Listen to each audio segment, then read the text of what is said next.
Good afternoon po, Yusek. Sa isa pong Facebook Live kagabi, nabanggit ni Davao City Mayor Baste Duterte or dinescribe niya na parang binabanggit niya na mahirap yung sitwasyon daw nila ngayon na parang sinisingle out sila ng presidente and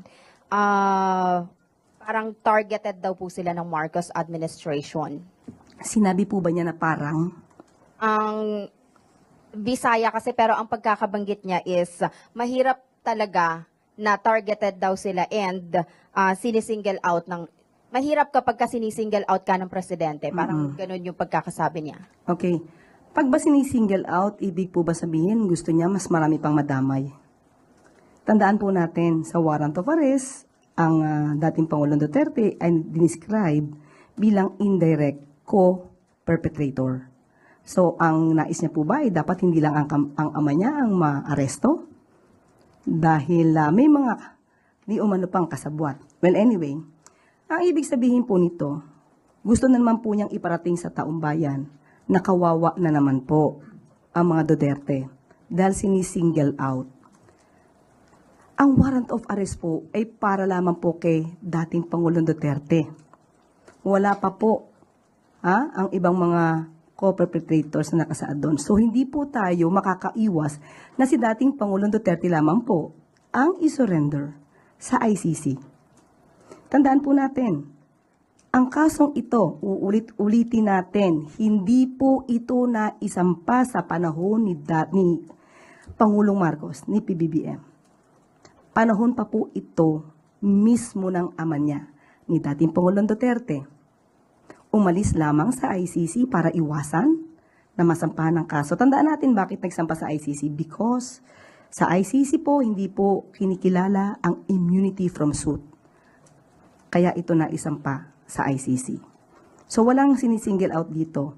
Ang nangyari dito, yung mga kasong dito na tungkol sa crimes against humanity, kagagawan din po ng kanyang ama na ibinibintang sa kanila.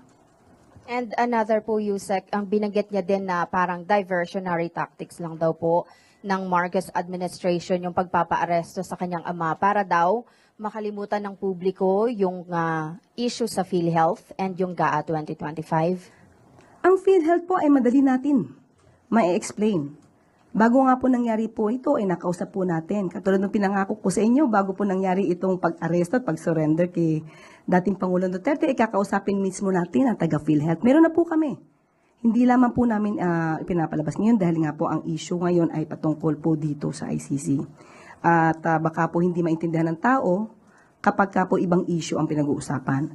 Pero madali pong i-explain kung ano po ang nangyari sa PhilHealth. At yung tungkol po sa GAA, hayaan po natin dahil ang sabi po natin, sumusunod tayo sa principle, enrolled bill principle. Hindi po ito diversionary tactic. Okay? Ang hindi na nga po na pag-uusapan ngayon ay yung tungkol sa confidential funds. Buti nga po at lumabas nga rin po muli itong mga sinasabing mga fake na receipts. Dahil mukhang makakalimutan na ng mga tao kung nasaan na nga ba yung mga confidential funds na ipinagkatiwala mismo kay Vice President PP Sara. So walang diversionary tactic dito, diversionary issues na pag-uusapan. Bakit? Nangyayari lamang po eh. Ito po yung nangyayari. Day by day may nangyayaring news. So hindi po diversionary tactic ito. Thank you po. Melvin Gascon, Inquirer. Good afternoon, Yusek.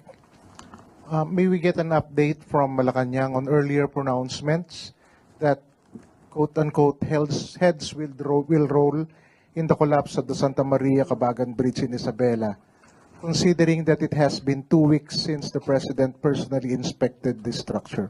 Yes po, according to Secretary Bonoan, there is already, they already created a special committee to conduct an investigation on the collapse of Santa Maria Bridge.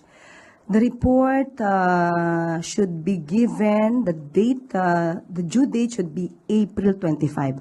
So we will just check what will be the update. The latest would be April 25. Just follow up lang po, sir. Last week po, the Senate Blue Ribbon Committee pointed out na a question kung bakit wala daw pong lalapatan ng preventive suspension kung talaga pong gusto po ng Malacanang na magkaroon ng isang honest-to-goodness investigation? Preventive suspension, siguro po kung mayroon po dapat na bigyan, patawan ng preventive suspension. Kaya po sa ngayon po ay nagkakaroon tayo ng pag-iimbestiga. Mahirap na po pabigla-bigla tayo magkaroon ng order of preventive suspension kung ang mga tao na involved ay wala naman na sa gobyerno. Hindi po siya magiging subject of preventive suspension. Secretary Bonoan still in office. Yes, pero kung hindi pa po natin nakikita na siya po yung pinaka-involved, hindi po natin siya mapapatawan ng preventive suspension. Titignan po natin. Hindi naman po natin ito, katulad natin sinabi, kung ano yung sino yung dapat managot, mananagot. Thank you, ma'am. Gilbert Verdes, DWIZ. Magandang hapon po, Yusek. Nagkausap na ho ba sina Pangulong Marcos at Soljan Guevara mula nung may file yung manifestation before the Supreme Court? Sa personal kong po pagkakaalam, hindi pa po. Siguro po mamaya pag nagkaroon po ako ng pagkakataon na makausap ang Pangulo, itatanong ko po kung sila po ay nagkaroon na ng pag-uusap after na naglabas po ng manifestation ang Soljan. Thank you po. Eden Santos, Net25. Good afternoon po, Yusek. Sinisigaw po ng mga Duterte supporters yung agaran na pagpapadala or pagsusuko ng gobyerno kay FPRRD sa ICC sa pamamagitan ng Interpol na inyo pong binabanggit. Under this administration po, hindi po ba yung mga kaso na ibinabato sa dating Pangulo, yung crimes against humanity, EJK, hindi po ba pwedeng dito muna sana dininig bago siya pinadala doon? Ito po ba ay parang pag-amin or parang tinatanggap ba ng ating administrasyon o gobyerno na may problema po sa ating justice system? Kaya walang nangyaring mga pagdinig muna dito bago sana sa ICC na wala pong jurisdiction sa Pilipinas gaya po ng sinasabi ng ating Pangulong Marcos. Walang jurisdiction after the withdrawal. We have to be clear on that, okay? Now, siguro po kung meron mang issue patungkol sa hindi pagsampa ng kaso dito sa bansa patungkol sa crimes against humanity, mas magandang tanungin natin yung nakaraang administrasyon. Dahil November 2021, humiling ang gobyerno, ang administrasyon mismo ni dating Pangulong Duterte. At ito naman yung nakarecord na ipahinto muna ang pag-iimbestiga ng prosecutor, ng ICC prosecutor, at dahil magsasagawa sila ng pag-iimbestiga, magsasampa ng kaso na dapat isampa. That's November 2021.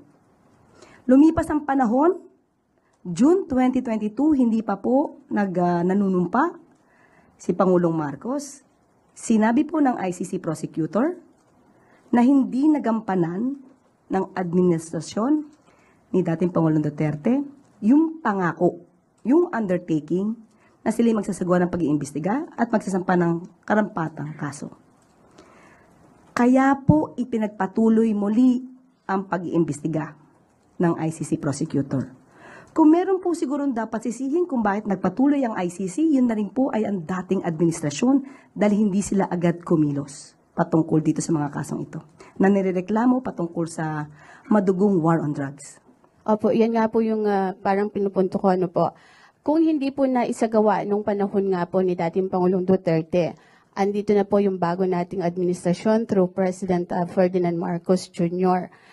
Nung nag-request po ang ICC sa ating pamahalaan, hindi po ba iyon ikinonsidera ng administrasyon na magsagawa rin po na muna ng sariling investigasyon bago nga po yung nangyaring pagsuko kay FPRRD sa ICC through Interpol na sinasabi po ninyo? Muli, ibabalik po natin, hindi po ba dapat sila nga muna ang nagsimula? Para kung meron pong dapat na ipagpatuloy ang Administrasyong Marcos patungkol sa pag-iimbestigang yan, ay dapat na simulan na po. So, wag natin ipahid ang kasalanang ito sa administrasyon ni Pangulong Marcos. Last na lang po. So wala pong kapangyarihan ng administrasyong ito para mag-utos din po, mag-utos ng pag-iimbestiga ulit doon sa mga kaso ng EJK at doon sa mga biktima ng war on drugs. Kaya po nasimulan ang paghihiring sa Quadcom. At doon natin nalaman at doon na ibulaslas kung ano ba ang nangyari sa panahon ni dating Pangulong Duterte.